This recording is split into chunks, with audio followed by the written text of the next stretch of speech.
Hello viewers, उम्मीद करता हूँ आप सब खैरियत से होंगे। जैसा कि आपको पता है गर्म तरीन मौसम चल रहा है और गर्मी की शिद्दत इतनी है कि गर्मी की वजह से लोगों को बुखार, डायरिया, मोशन और पानी की कमी का सामना करना पड़ रहा है। इस मौसम में हमें डॉक्टर क्या रिकमेंड करते हैं और हमें कौन-कौन सी चीज़ों का इख्तियार करना चाहिए जिससे हम बेइंतहा तक इन चीज़ों पे काबू पा सकते हैं। चलते हैं वीडियो की तरफ। वीडियो को शुरू करने से पहले मेरी आपसे वही दरख्वास्त है कि मेरे इस चैनल एएच मिक्स प्लेट को ज़रूर सब्सक्राइब करें ताकि नई से नई वीडियो आप तक पहुँच सके। जैसा कि आपको पता है गर्मी का सीज़न चल रहा है और गर्मी में डॉक्टर हमें 2-3 चीज़ों का हमें तजवीज़ करते हैं कि ये आप घर बैठे भी इस्तेमाल कर सकते हैं। इसके इस्तेमाल से आप 50% अपनी बॉडी को सुकून हासिल करवा सकते हैं।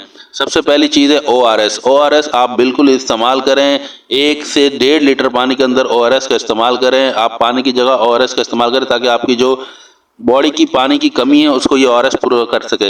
इसके साथ आप कैल्शियम की टैबलेट या कैल्शियम के साशे उसको इस्तेमाल करें दिन में 1 दफ़ा ताकि आपका जो ब्लड प्रेशर ये लो हो रहा है उसको मेंटेन किया जाए।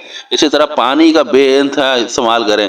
पानी का बॉडी से निकल जाना ये आपको बुखार की तरफ लेके आता है, आपको कमज़ोर कर देता है, आपको वीकनेस कर देता है, मोशन की तरफ आपको मुंतकिल कर देता है। तो ये 1 से 2 चीज़ें ऐसी हैं जिसका आप करने से आप बेइंतहा अपने आप को फिट और फाट कर सकते हैं। तो मैं उम्मीद करता हूँ आपको मेरी ये वीडियो ज़रूर पसंद आएगी और ये 1 से 2 चीज़ें आप ज़रूर घर पे ट्राई करें और बच्चों बड़ों को भी ओआरएस की तरफ और कैल्शियम की तरफ राग़िब करें ताकि इतनी गर्मी है, इस गर्मी में जो बॉडी का पानी निकल रहा है उसको ये पूरा कर सके।